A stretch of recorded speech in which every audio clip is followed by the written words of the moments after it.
So today we want to talk about industry issues, and more specifically, we want to talk about how swine productivity, the US swine productivity, compares to productivity in other parts of the world, and what we have to do to remain competitive. To bring us up to speed with what's going on and to have a better understanding about what the data tell us, we have a very special guest with us.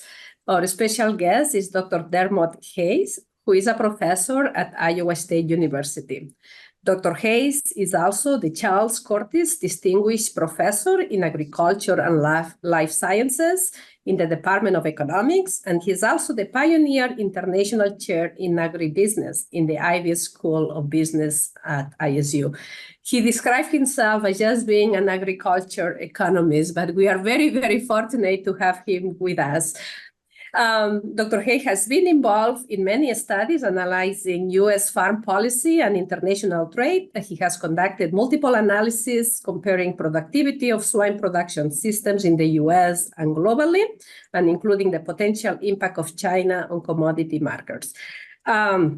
He has other research interests more broad than that, but I will welcome Dr. Hayes now. Thank you for joining us, Dr. Hayes. Good morning, Marcy. Thank you. It's very good to have you. So before we get started and we start talking about the topic that we want to discuss with you, give us a bit more of your background and your more other areas of interest that I know you are very active in conducting. Sure. First of all, you'll notice that I have an accent. I'm from Ireland. My parents had a small farm there. I actually raised hogs in Ireland before I came to the U.S. I came here in 1981 and went to grad school at University of California at Berkeley, and then moved to Iowa in 1986. And as you know, Iowa is the center of U.S. pork production. And so having had a background in raising hogs and having studied swine husbandry in college, I became a consultant to both National Pork Producers Council and National Pork Board. Outside of the pork industry, my interests are generally about commodity prices. What influences commodity prices, whether it be trade or policy or weather. And my wife and I do farm here. We grow corn and soybeans, and we own some finishing buildings. I think it's interesting. Your background is rich in studying not only our industry, but international. So maybe for our listeners to start off is, why is it important to compare ourselves against the rest of the world as an industry? Well, so Gordon, a little bit of background on the data that you alluded to, that there's about 17 countries that are part of an international benchmarking group called Interpig. It started in Europe, and now the U.S. is involved, as is Canada and Brazil. And then we have also added China, Vietnam, the Philippines, several Asian countries. And the data for that comes from, especially in Europe, comes from actual farm records. So it's an average across all of the farmers in that country. And that's in part because either pork industry associations or extension groups or even government in some cases, they have access to those records. They help the farmers with their accounting, and then in return, we get to study those records and compare across countries. And it's not as easy as you would think. I mean, in Europe, they leave the head on the carcass, and we take the head off, and people define a gilt differently. And of course, if you're looking at the productivity of breeding herd, you need to be very careful about what a gilt really is. And so we meet once a year, and next year we'll be in Finland, and we will take our farm records with us, talk for a couple of days about these issues, like how do you depreciate a building? What's the cost of the fixed cost in pork? And when all that's said and done, we release a report almost a year after the data year, and each country has a different way of releasing that report. And if you Google Interpig, you'll find the Dutch version and the Danish version, etc. Right. Have you seen over the years a coming together on definitions? Because I could see that would be a very big hurdle for you in trying to compare between 17 different countries. So do you reach some more consensus where eventually some definitions change within countries? Right now, there's a debate about what the cost of a building is, whether you should take the cost of a new building and depreciate that, or the cost of the buildings when they were constructed.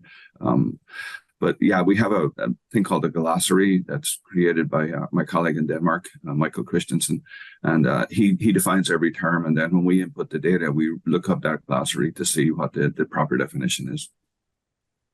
So for how many years did you say you've been doing this? So the database is about 20 years old, but the US only joined about 12 years ago. So what sort of trends, before we get into what the data tell us now, just give us a bit of that historical perspective. What sort of trends have you observed? There's an amazing amount of improvement in every country, both in the productivity of the animals and in the feed conversions. It's just been simply amazing. So where does the U.S. fit into that then? What are when you benchmark the U.S. industry against the world, what are the strengths of the U.S. industry, and maybe what are some of the weaknesses of the U.S. industry? Well, one thing that jumped out at me is that the overall U.S. economy is so competitive that just looking at costs like diesel and labor productivity and energy, we are very good in terms of having competitive input prices for our animals and our farms. We're extremely good when it comes to feed costs. We're second, I think, only to Mato Grosso in Brazil. Where we're weak is on we don't compete with the Europeans in terms of animal productivity. Right now, the average farm in Denmark is selling 34 pigs per sow per year, which is phenomenal compared to us.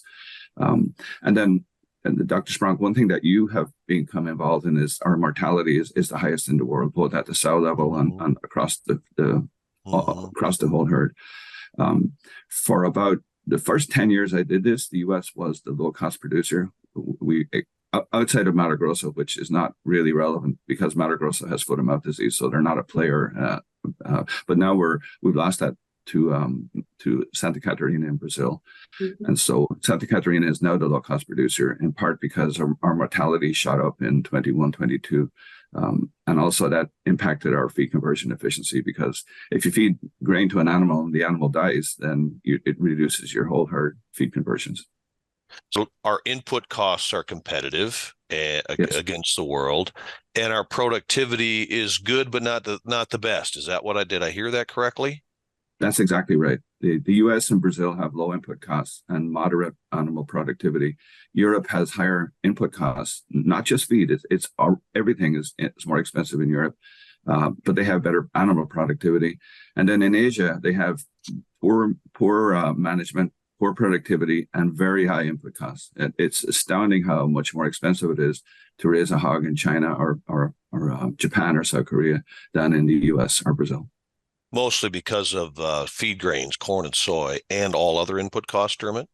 It's feed grains and productivity of the animals. They're low on both of those. All right. It costs more than $1 a pound live weight to feed an animal in China or Japan. Which compared to the U.S. today is in the high or low 80s maybe today, Dermot, as we speak? Or 90? Maybe a little bit less. At the total cost in the U.S. right now is about 90. So, but a lot of that is fixed cost. So it's probably 65, 70. Sure. So do you measure then overall profitability between the different countries and try and look at that? Yes, we do.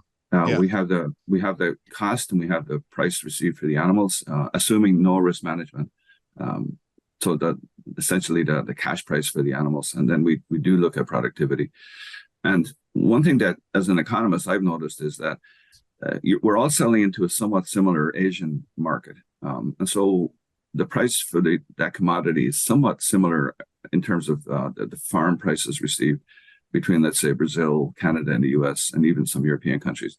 And so let's say that price, that world price, was exactly at the average of the production cost across the countries. Then you're going to have some countries who have lower costs are going to be profitable, and other countries with higher costs are going to be loss-making. And then the market is sending a signal to the low-cost producer to expand production, and sending a signal to the high-cost producer to quit the business. And that's what's been going on over the period when we were the low-cost producer. We tended to have higher profits than our competitors. Brazil has that opportunity, and they are expanding. And so I think I heard you say that where the U.S. is falling behind, therefore our opportunity is pigs sold, pigs marketed per sow per year. Did I hear that correctly, Dermot? We're average in that regard, not because we don't have good genetics, but because we have high mortality. So my focus has shifted to away from economics and with input from Dr. Sprung towards the mortality and why we have that highest mortality in the world. Do you have any insight on that, on, you know, the U.S. industry versus the rest of the world? Why would we have a higher mortality? And I'm assuming that's wean to finish mortality, Dermot. Is that correct? It's also, we look at it, sow mortality. And so where's the U.S. at in your benchmark, and where's the best in class in the world? Best in class is Santa Catarina in Brazil. They do not have PRRS or PED, and they have a better way of managing their sow barns and their finishing barns. So when you look at these other industries across the world, how is from a modeling standpoint? In other words, in the U.S., we transport millions of pigs a week. Do other industries in the world do that? No, they tend to be farrow to finish on the same side. Which is that's very interesting, isn't it? Because, you know, the U.S. Pork industry developed this model of production starting back in the 1990s that was all about segregated pigs in different sites, which caused quite a bit of movement to occur with pigs. And moving away from farrow to finish with the idea that was going to create a healthier pig. So there seems to be a logical connection there saying, like, what have we done wrong in the U.S. industry that's put us at this place where we're so high in our mortality rates in spite of what we think are good production practices? Yeah. Well, I think we learned how to specialize. The average grain farmer doesn't have time to farrow sows because at certain times of the year they're in the field. So we're moving have moved towards a system where we have the people who own the sows, and then they're called integrators, and then the finishing pigs move to grain farms, typically where the manure has value. And it's a good system, but it has resulted in higher mortality. And then when I mentioned that there's farrow to finish elsewhere, I meant on the same farm. It's not like they're all in the same set of buildings. Yeah, there is some segregation and separation. Mm-hmm. Yeah. Uh-huh. So over the course of your 15 years now, 20 in the whole study, Dermot, what have you seen this disease trend? Is it, you know, when you talk to your colleagues and you're gathering the data, and do our competitors see that weakness in the U.S. industry, that, hey, their mortality is too high and this is the potential way they're going to compete against us? Certainly they have access to our data, but it wasn't until a couple of years ago that we at Iowa State pulled out the mortality data across the whole herd and the sows, and then we have that data, but our colleagues in other countries have not yet noticed that our mortality is so high. But I'm not trying to keep it a secret, obviously, but it's not something that they focused on. They have to be more focused on the productivity of the animals and the profitability of the farms. How would this mortality data compare even within Europe? There are countries, we had some prior reporting, let's say from Spain, that they had a lot of PRRS viruses, infections the last few years. Would you think that mortality is also up? And is the US mortality more associated to disease? What would be your thoughts on that? Spain has a similar system to us and has somewhat similar mortality. We have higher mortality in our sows, and I think that has to do with euthanizing animals that become lame. But I'm getting a little bit out of my depth here. Maybe Dr. Sprung could tell us what's gone on, but our mortality has been increasing at a more rapid rate than in other countries. Can you throw any numbers or share any numbers, Dermot, specifically what maybe best in class wean to finish mortality is in the world versus what your data would show for the U.S. wean to finish mortality or sows? I'm going to take a stab at that because it's from memory, but I think in Brazil, the lowest mortality is about 6%, and I think we're at 10 to 12%. But yeah, that's just a guess. So double, so approximately double. And so at a very high level, Tom and Monsi, that's the difference between an industry with PRRS versus an industry without PRRS at a very high level. And the logical person in the field sort of comes to that conclusion and says, that's right. And that's the pressure that I think our industry is facing about biosecurity and stopping PRRS spread, and even efforts with using technology to help mitigate our losses due to PRRS. This is the opportunity for the U.S. industry. Yeah, Gordon, you gave a talk that we've mentioned before at the last U.S. Ship House of Delegates meeting that really struck to this point very well, and it was a challenge that was brought out to the U.S. pork industry. And every time we talk about this, it seems like it's such an opportunity for us to find a way to be. We are a competitive industry in the U.S. Dermot, you mentioned that from the start, and it's like. And yet we're missing the boat for some reason on this critical issue if we're going to remain competitive in the world market. So anybody that can get a hold of information that Gordon you had in your talk at that time, that's great background and information just on how you challenge the industry. That there are ways, and within the country, we know that, right, Dermot? That your study, I'm sure what you see is that there's variation within the U.S. industry in systems and in areas in regards to these mortality issues that we're dealing with. It's not just PRRS. It's especially in Brazil and in Denmark, the owner of the pigs are often near the barns, and we've kind of moved to these pig hotels. The quality of the labor in our buildings is not as high as it is in Denmark or in Brazil, and that's something we could work on too. We tend to have people in those barns who do not have an interest in the health of the animals, and that's something that, in addition to PRRS, something we need to work on. Yeah, Gordon, we've talked about this in Monty before. It's like there's a huge difference in the U.S. industry that we see in the field between the proactiveness in sow barns to health and what we see in the finishers. And you're spot on, Dermot. I mean, that's exactly what's happened there. And the labor force and how we emphasize the importance of health. I believe how we pay people in the grower finisher part of it makes a huge difference compared to sow farms. And I know that's challenging, but I think we're missing a real opportunity. I agree. I completely agree. No, very interesting. And actually, even though like in Spain, in other places, the industry is also integrated, and I know there is labor challenges as well. Maybe it's not as extreme as in the US in terms of providing that care. So Spain and Brazil both have relatively low-cost labor forces, and that allows the pig industry to move upmarket in terms of the quality of the people they hire. We compete against each other in the U.S. as producers, but we have to recognize we're also competing globally against other industries. And not only is it pigs per sow per year, Dermot, but also there's other efforts, right? And efficiency automatically translates into sustainability, and we're being benchmarked from a sustainable effort against other industries. And this is where Dermot's data is very valuable, Dermot. Thank you. There's one other part to this. And that's demand. And we know right now that demand is a huge factor in the marketplace. And Dermot, I'm sure within those 17 countries, you see those differences in demand and how much consumption occurs. And I would assume the influence that has economically on that industry within that country, right? Right. The European demand is slowly falling. People are becoming more vegetarian in Europe, whereas in the US, our demand was extremely strong in 21 and 22.